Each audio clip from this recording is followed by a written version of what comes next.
terpercaya. Jati Gorontalo tetapkan 3 tersangka kasus korupsi proyek Kanal Tengida A. KPU tetapkan hasil rekapitulasi perolehan suara pilkada untuk Pilgub Gorontalo. Warga di Gorontalo sulap sampah plastik jadi bahan bakar.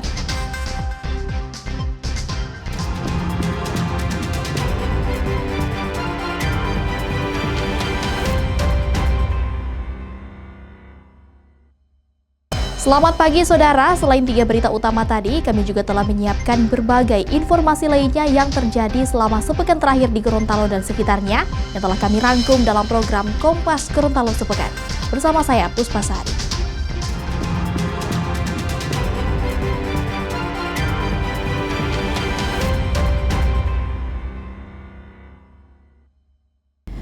Saudara, Kejaksaan Tinggi Gorontalo berhasil mengungkap dugaan tindak pidana korupsi proyek pembuatan kanal banjir Tangida A di Kota Gorontalo dan resmi menetapkan 3 tersangka. 1 dari 3 tersangka adalah Kepala Bidang Sumber Daya Air di Dinas PUPR Provinsi Gorontalo. 3 orang tersangka kasus korupsi pembuatan kanal Tangida A akhirnya digiring tim penyidik Kejaksaan Tinggi Gorontalo ke Lapas Kelas 2 Kota Gorontalo untuk menjalani masa tahanan selama proses penyidikan lebih lanjut. Ketiganya ditetapkan sebagai tersangka setelah penyidik tindak pidana khusus Kejaksaan Tinggi mengusut proyek mangkrak Kanal Tangida A yang terletak di ruas Jalan Cokro Aminoto, Kota Gorontalo. Dari penyelidikan yang dilakukan ditemukan adanya tindak pidana penyalahgunaan anggaran pada proyek tersebut. Berdasarkan perhitungan Badan Pemeriksa Keuangan, kerugian negara yang diakibatkan mencapai 4,5 miliar. Hari ini, status dari para saksi yang diperiksa dengan 2 alat bukti yang cukup, sehingga 3 saksi tadi dinaikkan statusnya menjadi tersangka. Dan hasil pemeriksaan di lapangan, tim penyidik bersama Badan Pemeriksa Keuangan RI dan Satker terkait yaitu PUPR dan juga para PPK, pelaksana dan pengawas telah menghitung, maka terdapat selisih pekerjaan senilai 4.595.000.000 sekian, dan terduga terdapat aliran dana pekerjaan pembangunan kanal banjir Tangida kepada beberapa pihak yang tidak berhak dan digunakan bukan untuk keperluan pekerjaan itu sendiri. Pada kasus korupsi ini, penyidik menemukan adanya kong-kali-kong antara oknum di Dinas PUPR Provinsi dengan kontraktor terkait volume pekerjaan sehingga pencairan dana dilakukan tanpa kendala. Tak hanya itu, penyidik juga menemukan sejumlah penyimpangan dalam proses pekerjaan, mulai dari volume pekerjaan yang tidak sesuai, adanya aliran dana miliaran rupiah ke pihak lain hingga pembayaran fee kepada pejabat Dinas PUPR Provinsi Gorontalo. 3 tersangka masing-masing KW dan RN serta Kabid Sumber Daya Air di Dinas PUPR Provinsi terancam hukuman maksimal 20 tahun penjara. Kris Kamisma, Kompas TV, Gorontalo. Saudara, seorang ayah di Gorontalo tega cabuli 2 anak tirinya hingga berulang kali sejak tahun 2023. Korban diancam agar tidak melaporkan perbuatan bejatnya. Setelah dilaporkan ke Polda Gorontalo, tersangka sempat menjadi daftar pencarian orang atau DPO karena tak memenuhi panggilan polisi hingga melarikan diri ke Kabupaten Pohuwato. Seorang pria di Gorontalo terpaksa harus digiring oleh petugas kepolisian dengan kondisi tangan terborgol dan berurusan dengan proses hukum. Usut punya usut, pria yang digiring polisi ini merupakan seorang ayah yang diduga tega melakukan aksi bejat kepada 2 anak tirinya. Kasus ini terungkap setelah korban memberanikan diri mengatakan perbuatan sang ayah kepada keluarganya dan langsung dilaporkan ke Polda Gorontalo. Dari hasil penyelidikan, tersangka sudah melakukan aksi bejatnya sejak tahun 2023 silam. Korban pun sempat diancam agar tidak melaporkan perbuatannya dan korban pun memilih diam karena mengingat sang ayah tiri ini yang telah membiayai pengobatan ibu kandung korban. Usai dilaporkan, tersangka tak pernah memenuhi panggilan polisi dan berupaya melarikan diri ke Kabupaten Pohuwato hingga menjadi DPO Polda Gorontalo. Polisi pun telah melakukan pemeriksaan saksi-saksi dan mengamankan sejumlah barang bukti. Tersangka merupakan DPO Subdit Treskrim Polda Gorontalo karena sebelumnya pada saat penyidikan status tersangka masih saksi kami panggil dengan surat panggilan sebanyak 2 kali. Awalnya tersangka ini menerima surat panggilan karena takut sehingga yang bersangkutan lari ke daerah tambang yang ada di wilayah Kabupaten Gorontalo. Jadi di Pohuwato, Kabupaten Pohuwato. Jadi pada awalnya tersangka melakukan pencabulan, kemudian melakukan persetubuhan terhadap korban NYD. Selain itu juga tersangka melakukan pencabulan terhadap adik kandung daripada NYD. Akibat perbuatannya, tersangka diancam dengan hukuman pidana 15 tahun penjara, ditambah dengan sepertiga hukuman karena tersangka orang terdekat dari korban. Tersangka pun kini harus mendekam di rutan Polda Gorontalo untuk mempertanggungjawabkan perbuatannya. Kris Kamisma, Kompas TV Gorontalo. Saudara, lebih dari 400 kepala keluarga dan ribuan jiwa di Kelurahan Talumolo, Kecamatan Dumboraya, Kota Gorontalo mengalami kesulitan air untuk kebutuhan sehari-hari. Sementara PDAM Muara Tirta tegaskan hal ini disebabkan adanya kerusakan pipa di lokasi pompa air akibat diterjang arus Sungai Bone. PDAM Muara Tirta mengaku sudah menyelesaikan proses perbaikan pipa dan pompa air dan memastikan aliran air di pemukiman warga sudah kembali normal. Diduga karena adanya kerusakan pipa PDAM, ribuan warga di Kelurahan Talumolo kini kesulitan mendapatkan air untuk kebutuhan sehari-hari. Bukan hanya sehari, namun warga yang berada di pemukiman Puncak Lotu, Kelurahan Talumolo, Kecamatan Dumboraya ini sudah kesulitan air bersih selama 6 hari, yakni sejak tanggal 27 November 2024 kemarin. Pihak kelurahan mengatakan ada sebanyak 466 kepala keluarga dan 1.523 jiwa yang terdampak kesulitan air dan tersebar di 4 RT. Hingga Senin 2 Desember 2024, pihak kelurahan dan warga setempat mengatakan air PDAM masih mati dan belum kembali normal. Putusnya aliran air PDAM yang menjadi satu-satunya sumber air warga setempat diduga karena adanya kerusakan pipa PDAM. Sempat ada tong-tong penampungan air di atas sudah terisi tapi masih sebagian. Sekarang ini yang ada di RT 01 ini, 1 RW 3 ini sekarang ini airnya baru menetes, tidak lancar seperti biasanya, Pak. Kalau ini sudah berapa hari sampai hari ini? Sampai hari ini sudah 6 hari. 6 hari? Iya. Sementara itu pihak kelurahan juga mengatakan telah berupaya untuk berkoordinasi dengan pihak terkait agar kondisi ini dapat segera diatasi. Pihak kelurahan pun turut mengucapkan terima kasih atas bantuan air yang telah disalurkan oleh pihak Polda Gorontalo dan BPBD Provinsi Gorontalo. Jaringan pipa distribusi air baku kita mengalami kendala, putus di jaringan kita. Kebetulan jaringan kita ini melintasi pinggiran sungai. Ada pipa yang memang sering terkendala karena gerusan air sungai. Jadi sungai itu kalau naik permukaannya, itu yang bermasalah. Ada titik yang memang setiap kali kalau ada permukaan air sungai naik, itu yang selalu tergerus, terus putus pipanya.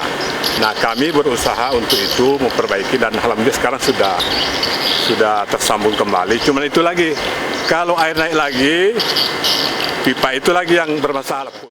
Di samping itu, PDAM Muara Tirta juga mengatakan kerusakan pipa air ini sudah sering terjadi.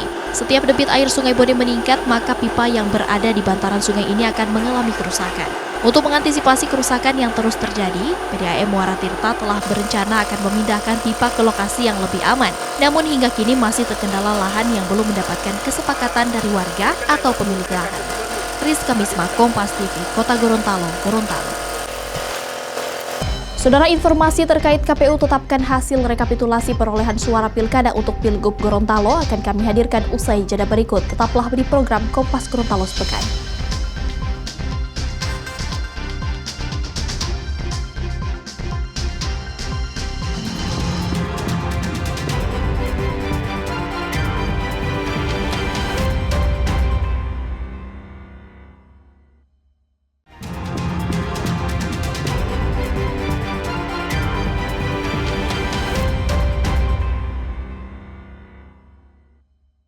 Terima kasih Anda masih bersama kami. Saudara, satu TPS di Bone Bolango nyaris lakukan perhitungan suara ulang akibat persoalan sejumlah surat suara yang disahkan dengan kondisi lubang coblos berukuran besar hingga menjadi perdebatan dalam proses rekapitulasi tingkat KPU Bone Bolango.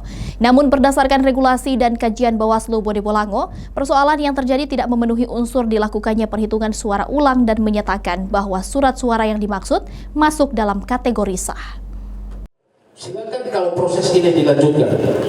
Hari pertama rekapitulasi surat suara di tingkat KPU Kabupaten Bone Bolango berlangsung cukup alot usai diwarnai beberapa perdebatan. Seiring berjalannya proses rekapitulasi, Bawaslu Bone Bolango tiba-tiba memberikan informasi dan fakta adanya surat suara yang dicoblos dengan ukuran besar. Meski tercoblos dengan ukuran besar, surat suara tersebut kemudian disahkan oleh KPPS atas kesepakatan bersama saksi-saksi yang ada. Temuan yang disertakan bukti foto ini pun sontak menimbulkan berbagai asumsi dan penafsiran dari para saksi masing-masing paslon saat sidang pleno rekapitulasi. Sejumlah saksi menilai surat suara yang dimaksud harusnya tidak disahkan karena dianggap tak wajar hingga meminta Bawaslu untuk memberikan rekomendasi kepada KPU. Akibatnya TPS 01 Desa Owata, Kecamatan Bolango Ulu, Kabupaten Bone Bolango ini nyaris dilakukan perhitungan suara ulang. Persoalan ini pun memicu perdebatan panjang dan tak menemukan titik terang hingga sidang pleno rekapitulasi harus diskorsing selama beberapa jam. Kejadian ini memang tidak dituangkan di dalam hasil kejadian khusus oleh teman-teman PPK Kecamatan Bolango Ulu, karena menurut pemahaman mereka bahwa ini sudah terselesaikan di tingkatan pleno kecamatan. Akan tetapi kemudian ini ada perbedaan laporan yang disampaikan oleh teman-teman Panwas di Kecamatan Bolango Ulu, di mana teman-teman Panwas menyampaikan bahwa di pleno kecamatan itu tidak ada penyelesaian di situ. Nah, untuk itu menyelesaikan ataupun memastikan bahwa kemudian tidak ada prosedur yang dilanggar, bahwa penghitungan suara ataupun sajian data perolehan suara sah yang ada di Desa Owata ini harus sudah sesuai dengan regulasi, maka kami meminta rekomendasi dari Bawaslu untuk bisa melakukan penghitungan suara ulang untuk memastikan. Berdasarkan regulasi dan kajian yang dilakukan, Bawaslu Bone Bolango pun menegaskan tak ada unsur yang bisa terpenuhi untuk dilakukan perhitungan suara ulang di TPS yang dimaksud. Merujuk pada regulasi yang ada, surat suara yang berukuran besar itu tetap dinyatakan sah sehingga tak ada rekomendasi yang diberikan. Bawaslu menyebut setidaknya ada 7 surat yang dicoblos dengan ukuran besar, namun tidak hanya pada satu pasangan calon saja. Peristiwa yang terjadi di Bolango Ulu adanya surat suara yang tercoblos yang diperkirakan itu tidak dicoblos atau coblosannya itu sudah membesar. Jadi coblosannya itu membesar, namun coblosan itu robekan daripada coblosan itu tidak keluar dari kotak itu sendiri. Sehingga memang kemarin pada saat kita, apakah kemudian ini menjadi satu alasan Bawaslu untuk mengeluarkan rekomendasi apakah dia akan terjadi penghitungan suara ulang, kami tentu mempelajari, mempedomani peraturan KPU, baik peraturan KPU 17 maupun KPT 1474 atau buku panduan KPPS yang di dalamnya menerangkan tentang jenis surat suara sah dan jenis surat suara yang tidak sah. Meski sudah mendapatkan penjelasan berdasarkan regulasi yang ada, sejumlah saksi paslon masih terus bersikeras dan menilai pengesahan surat suara tersebut merupakan pelanggaran yang dilakukan oleh penyelenggara pilkada. Beruntung setelah beberapa jam terjadi perdebatan, sidang pleno pun tetap kembali dilanjutkan oleh KPU Bone Bolango. Chris Kamisma, Kompas TV, Bone Bolango, Gorontalo. Saudara, rekapitulasi surat suara di KPU Bone Bolango temukan 1 unit toolbox data D hasil pemilihan gubernur dan wakil gubernur Gorontalo milik salah satu PPK dalam kondisi pecah. Meski sempat menimbulkan kecurigaan hingga terjadi perdebatan, setelah dilakukan pemeriksaan KPU dan Bawaslu, Bone Bolango pastikan tak ada dokumen yang berubah atau dimanipulasi. Setelah beberapa PPK menyampaikan dan membacakan data D hasil kecamatan, peserta sidang pleno rekapitulasi surat suara pilkada di tingkat KPU Bone Bolango dihebohkan dengan adanya toolbox data D hasil dalam kondisi pecah atau rusak. Toolbox D hasil kecamatan yang rusak atau pecah ini diketahui milik PPK Bone Raya. Temuan ini pun sontak membuat suasana sidang pleno rekapitulasi semakin alot. Para saksi masing-masing paslon pun mencecar petugas PPK terkait alasan pecahnya toolbox hingga terjadi ketegangan. Pecahnya salah satu toolbox ini menimbulkan kecurigaan para saksi terhadap keamanan dan keutuhan isi dari toolbox tersebut. Setelah berdebat panjang, KPU Bone Bolango menegaskan toolbox PPK Bone Raya mengalami kerusakan saat dalam perjalanan menuju kantor KPU. Toolbox tersebut diterima sudah dalam kondisi pecah dan disaksikan langsung oleh Bawaslu serta pengamanan ketat dari aparat kepolisian. KPU Bone Bolango pun menegaskan memilih tak mengganti toolbox yang rusak karena untuk menjaga keaslian data D hasil yang diterima serta sebagai bentuk transparansi. Jadi untuk yang kotak toolbox yang berisi di hasil pemilihan gubernur wakil gubernur di Kecamatan Bone Raya itu memang dalam kondisi sudah pecah seperti itu dan itu sempat dipertanyakan oleh saksi. Tetapi kami kemudian menjamin bahwa rusaknya toolbox ini memang tidak diketahui secara langsung oleh teman-teman PPK karena kondisi rusaknya itu nanti disadari pada saat posisi toolbox itu sudah berada di dalam armada logistik dan posisinya sudah bergerak dari Kecamatan Bone Raya dan menuju Kecamatan Bone Pantai. Tetapi kan kemudian kenapa ini kami tidak melakukan penggantian karena memang untuk menjamin bahwa di toolbox ini memang isiannya itu tidak dipindahkan dan tidak dirubah seperti itu. Bawaslu Bone Bolango juga menegaskan pecahnya toolbox data D hasil PPK Bone Raya karena masalah teknis saat dalam kendaraan dan dipastikan tidak merubah hasil atau data di dalamnya. Adapun box yang ditemukan dalam keadaan rusak itu memang pure bukan karena kesalahan tapi mungkin karena faktor di dalam mobil di dalam box itu kan diisi di dalam truk, kemudian di dalam perjalanan apalagi kita ketahui bersama bahwa perjalanan di Bone Pesisir itu jalannya memang rusak sehingga mungkin bisa pengaruh karena faktor mobilnya yang goyang-goyang sehingga pecah dan itu kami pastikan bukan karena unsur kesengajaan yang dilakukan oleh teman-teman PPK atau KPU. Usai melewati perdebatan yang cukup alot, proses rekapitulasi untuk PPK Bone Raya pun kembali dilanjutkan. Setelah dilakukan rekapitulasi terhadap surat suara dalam kotak yang pecah, dipastikan tak ada data yang berubah atau dimanipulasi sebagaimana yang dicurigai oleh saksi, dan proses rekapitulasi pun kembali berjalan normal. Kriska Misma, Kompas TV, Bone Bolango, Gorontalo. Saudara, KPU Bone Bolango resmi menetapkan hasil perolehan suara pemilihan gubernur dan wakil gubernur Gorontalo serta bupati dan wakil bupati Bone Bolango setelah melewati proses rekapitulasi yang cukup alot. Berdasarkan hasil rekapitulasi, KPU Bone Bolango menetapkan pasangan gubernur dan wakil gubernur Gusnar Ismail Ida Syahida sebagai peraih suara terbanyak. Sementara perolehan suara terbanyak untuk pemilihan bupati dan wakil bupati Bone Bolango diraih oleh pasangan Ismet Mile Rismanto Lingguhu. Setelah melakukan proses rekapitulasi sejak Selasa 3 Desember 2024 kemarin, kini KPU Bone Bolango resmi menetapkan hasil perolehan suara bagi masing-masing calon, baik pemilihan gubernur dan wakil gubernur, serta bupati dan wakil bupati Bone Bolango. Proses rekapitulasi di tingkat KPU Bone Bolango ini pun berlangsung cukup lama. Selain jumlah kecamatan yang terbilang banyak, dinamika yang terjadi selama rekapitulasi pun berlangsung alot dan penuh perdebatan karena sejumlah persoalan yang ditemukan. Meskipun demikian, proses rekapitulasi ini pun dapat berjalan lancar dan kondusif. Setelah seluruh PPK dinyatakan selesai dalam membacakan data D hasil kecamatan, KPU Bone Bolango kemudian memberikan kesempatan kepada seluruh saksi dan Bawaslu untuk melakukan pencermatan. Data yang disajikan pun dipastikan benar dan sesuai dengan data yang dimiliki oleh Bawaslu maupun saksi. Sehingga KPU Bone Bolango kemudian resmi menetapkan hasil perolehan suara Pilkada 2024. Dari hasil proses rekapitulasi, KPU Bone Bolango menetapkan pasangan gubernur dan wakil gubernur Gusnar Ismail Ida Syahida sebagai peraih suara terbanyak. Sementara perolehan suara terbanyak untuk pemilihan bupati dan wakil bupati Bone Bolango diraih oleh pasangan Ismet Mile Rismanto Lingguhu. Hasilnya ini sudah disahkan tadi untuk pasangan calon gubernur dan disahkan ya untuk pasangan calon gubernur dan untuk pasangan calon bupati. Nah, kita fokus ke pasangan calon bupati di pemilihan bupati ini. Pasangan nomor urut 1 itu mendapatkan perolehan suara di angka 33.605 suara dan pasangan calon nomor urut 2 di angka 29.965. Pasangan nomor urut 3 di 36.991 dan pasangan nomor urut 4 di angka 5.967. Tentunya kita menunggu sejak ditetapkan, sejak disahkan, kita menunggu 3 hari pasca itu ada gugatan atau tidak di Mahkamah Konstitusi untuk pemilihan bupati. Selanjutnya untuk pemilihan gubernur sendiri kami akan menyampaikan hasil salinan kabupaten kota itu ke provinsi. Setelah penetapan hasil perolehan suara tingkat KPU Bone Bolango, KPU Bone Bolango mengaku akan menunggu gugatan untuk hasil pemilihan bupati dan wakil bupati. Sementara untuk hasil pemilihan gubernur dan wakil gubernur selanjutnya akan diserahkan ke tingkat KPU provinsi untuk proses rekapitulasi.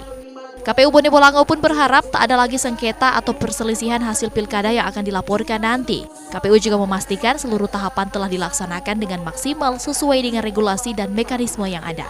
Kris Kamisma, Kompas TV, Bone Bolango, Gorontalo. Sementara itu, Saudara, KPU Provinsi Gorontalo resmi menetapkan hasil rekapitulasi perolehan suara Pilkada Serentak 2024 untuk pemilihan gubernur dan wakil gubernur Gorontalo. Proses sidang pleno rekapitulasi berlangsung aman dan lancar. Dari hasil rekapitulasi, pasangan Gusnar Ismail bersama Ida Syahida memperoleh suara terbanyak dengan selisih yang terpaut jauh dari pasangan calon lainnya. Beginilah suasana saat KPU Kabupaten Kota akan membacakan dan menyampaikan data hasil rekapitulasi di tingkat kabupaten yang telah dilaksanakan beberapa hari kemarin. Sidang pleno rekapitulasi perolehan suara pilkada untuk Pilgub ini pun dipimpin langsung Ketua KPU Provinsi Gorontalo bersama jajaran komisioner lainnya dan dihadiri oleh Bawaslu hingga para saksi masing-masing paslon. Proses rekapitulasi di tingkat KPU Provinsi ini pun berlangsung dengan cepat dan aman tanpa adanya sanggahan ataupun perdebatan. Bahkan seluruh data atau angka-angka yang dipaparkan pun sama tanpa ada selisih dengan data yang ada pada setiap saksi dan Bawaslu. Ketua KPU Provinsi Gorontalo juga mengatakan pelaksanaan sidang pleno ini dilaksanakan sudah sesuai dengan target yang ditetapkan dan telah dilakukan dengan maksimal. Prosesnya cepat karena semua ternyata tidak ada keberatan, tidak ada angka-angka yang berubah apa yang dipegang oleh saksi maupun dipegang oleh Bawaslu terhadap angka-angka yang dibacakan oleh kabupaten kota. Sehingga proses ini berlangsung cepat, tidak ada gangguan ataupun bantah-bantahan, koreksi dan seterusnya. Kami juga tadi sudah menetapkan jam 14.28 menit. Kenapa harus menghitung juga waktunya? Karena MK itu menghitung dari sejak kita menetapkan untuk 3 kali 24 jam terhadap permohonan kalau ada gugatan dari paslon. Makanya kita mencantumkan jam di situ di keputusan. Usai pemaparan data hasil perolehan suara oleh seluruh KPU Kabupaten Kota, KPU Provinsi Gorontalo kemudian meminta agar para saksi dan Bawaslu kembali melakukan pencermatan terhadap angka-angka yang ada. Setelah seluruh data dinyatakan sesuai dan tidak terdapat selisih, KPU Provinsi Gorontalo kemudian resmi menetapkan hasil perolehan suara pemilihan gubernur dan wakil gubernur Gorontalo pada Pilkada 2024. Dari hasil rekapitulasi, pasangan calon gubernur dan wakil gubernur Gusnar Ismail bersama Ida Syahida menjadi peraih suara terbanyak dengan selisih yang terpaut cukup jauh dengan pasangan lainnya. Kris Kamisma, Kompas TV, Gorontalo. Saudara, jangan kemana-mana, usai jeda kami akan kembali dengan informasi menarik lainnya. Tetap di Kompas Gorontalo sepekan.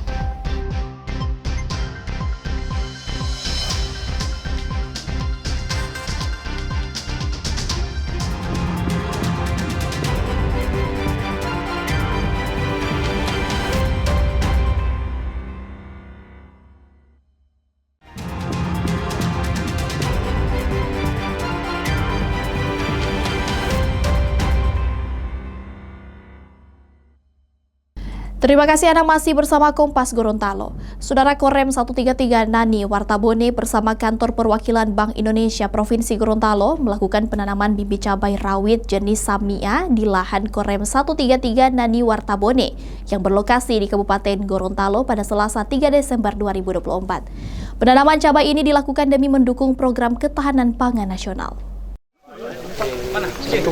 Penanaman cabai dilakukan secara simbolik oleh Kepala Perwakilan Bank Indonesia Provinsi Gorontalo, Dian Nugraha. Danrem 133 Nani Wartabone, Brigjen TNI Hari Pahlawan Toro beserta stakeholder di lahan milik Korem 133 Nani Wartabone. 2.500 bibit cabai yang ditanam merupakan bantuan langsung Bank Indonesia Perwakilan Gorontalo kepada Korem 133 Nani Wartabone. Kepala Perwakilan Bank Indonesia Gorontalo Dian Nugraha bilang, penyerahan bantuan sekaligus penanaman cabai di lahan milik Korem adalah bentuk dukungan terhadap program pemerintah provinsi melalui gerakan masyarakat Batanam Rica Sandiri atau Germas Batari.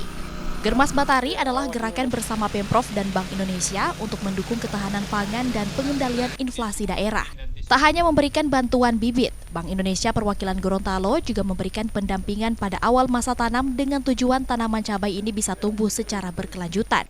Dian Nugraha menyebut bantuan serupa sudah diberikan Bank Indonesia kepada puluhan instansi baik swasta maupun instansi vertikal. Kali ini kami sinergi berkolaborasi dengan Korem 133 Nani Wartabone dengan Pak Danrem.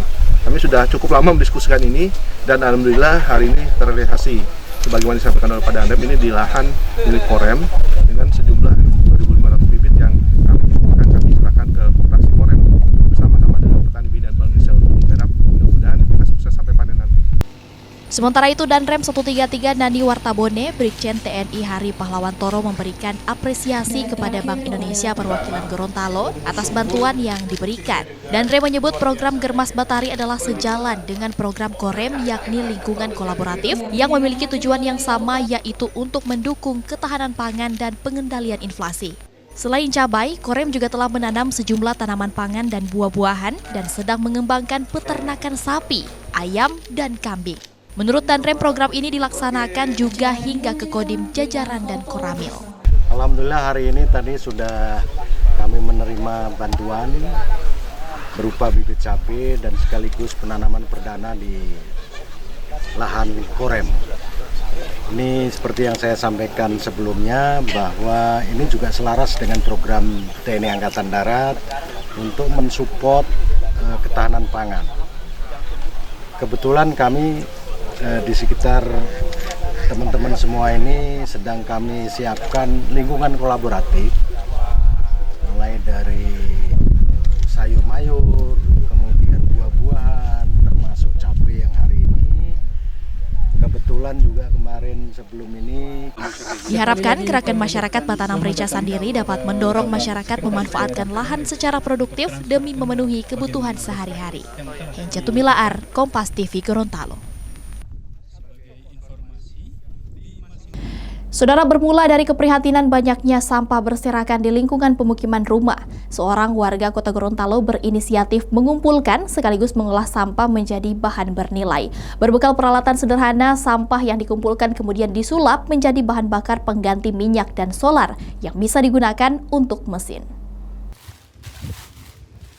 Bagi kebanyakan orang, sampah merupakan barang yang paling dihindari bahkan dibuang. Sampah yang dibuang sembarangan tak jarang mengganggu pemandangan lingkungan sekitar dan menjadi sumber bencana. Dari keprihatinan ini, hadir seorang warga di Kota Gorontalo yang berinisiatif mengolah sampah menjadi barang bernilai. Ahmad Husain bersama kelompok pemuda yang bernama Tanggida Group kemudian mencoba mengumpulkan sampah dari masyarakat sekitar. Sampah yang dikumpulkan kemudian dipilah. Khusus sampah plastik oleh kelompok pemuda ini mendaur ulang menjadi bahan bakar. Meski menggunakan peralatan sederhana, drum dan kaleng bekas, mereka bisa menghasilkan bahan bakar pengganti yang bisa digunakan pada mesin penggilingan dan sebagainya. 1 kilogram sampah plastik bisa menghasilkan 800 ml bahan bakar dengan proses pembakaran dan penyulingan 2 hingga 3 jam lamanya. Husain bilang semua jenis sampah plastik bisa dimanfaatkan, namun sampah plastik bening lebih diutamakan lantaran lebih banyak menghasilkan minyak atau bahan bakar. Sebenarnya sampah plastik ini bisa kita olah, ya sejenis plastik apa saja. Dan yang saya utamakan plastik yang sejernih begini, ini yang transparan. Ini kandungan minyaknya ini agak banyak ya. Dalam 1 kilo bisa menghasilkan 800 ml, yaitu sekitaran 1 liter. Dan ini saya namakan minyak hanya buatan sendiri, jadi dia dinamakan Pertasol. Husain berharap pemerintah atau instansi terkait bisa membantu melakukan uji laboratorium hasil bahan bakar dari sampah plastik yang diproduksinya dengan harapan bisa bermanfaat dan menambah penghasilan. Bahan bakar yang dihasilkan Husain berjenis solar dan diberi nama Pertasol. Kini bahan bakar Pertasol yang diproduksi dari sampah sudah dimanfaatkan warga sekitar untuk kompor dan mesin penggiling. Hasilnya sangat memuaskan. Kris Kamisma, Agustiar Syafruddin, Kompas TV Gorontalo. Saudara, informasi tadi sekaligus mengakhiri perjumpaan kita dalam program Kompas Gorontalo sepekan edisi kali ini. Setelah ini Anda akan terhubung dengan Kompas TV Jakarta. Mewakili kru bertugas, saya Puspasari pamit undur diri dari hadapan Anda. Selamat berakhir pekan dan sampai jumpa.